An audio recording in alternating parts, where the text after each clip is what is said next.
ৰংঘৰ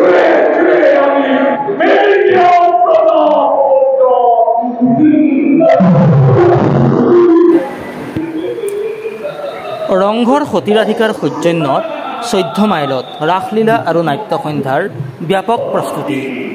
লখিমপুৰ জিলাৰ 14 মাইলত ৰংঘৰ সতীৰাধিকাৰ সৌজন্যত তথা ৰংঘৰ সতীৰাধিকাৰ মঞ্চত 3 দিনীয়াকৈ 40 সংখ্যক শ্ৰী শ্ৰী কৃষ্ণৰ ৰাসলীলাৰ ব্যাপক প্ৰস্তুতি চলিছে।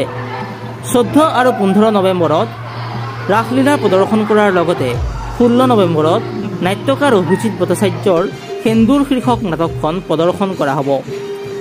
প্ৰশিক্ষক পদ্মধৰ দাস আৰু তেওঁৰ সংগীসকলৰ প্ৰশিক্ষণত আখৰা পূৰ্ণ গতিত চলিছে। সম্পূৰ্ণ থলুৱা শিল্পীয়ে প্ৰদৰ্শন কৰিব ৰাসলীলা আৰু নাট্য সন্ধ্যা। দীপ্ৰতিম বৰাৰ প্ৰতিবেদন, আছামিজ টক্স নাও।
নমস্কাৰ জনাইছোঁ সকলোকে। ৰংঘৰ সতীৰাধিকাৰ সৌজন্যত শ্ৰী শ্ৰী কৃষ্ণ ৰাসলীলা আজি আমাৰ 84ত প্ৰতিষ্ঠা হোৱা 40 বছৰ অতিক্ৰম কৰিছে। গতিকে আমি ৰংঘৰ সতীৰাধিকাৰ তৰফৰ পৰা আৰু লগতে শ্ৰী শ্ৰী কৃষ্ণ উদযাপন কমিটিৰ তৰফৰ পৰা কমি ভক্তসকলক আমি আদৰণি জনাইছোঁ, ৰাইজক উষ্ম জনাইছোঁ। আমাৰ বৃহত্তৰ প্ৰথম ৰাজচক্ৰৰ অন্তৰ্গত বালিজান, বগীনদী, পদুমণি, বকুলবাৰী, পাৰিয়নী সমূহ ৰাইজে আমাক বিপুল সঁহাৰি আগবঢ়াইছে। গতিকে আমি ৰংঘৰ সত্ৰাধিকাৰ তৰফৰ পৰা এই অনুষ্ঠানটোত সহযোগিতা কৰাৰ কাৰণে আমি অশেষ ধন্যবাদ জ্ঞাপন কৰিছোঁ।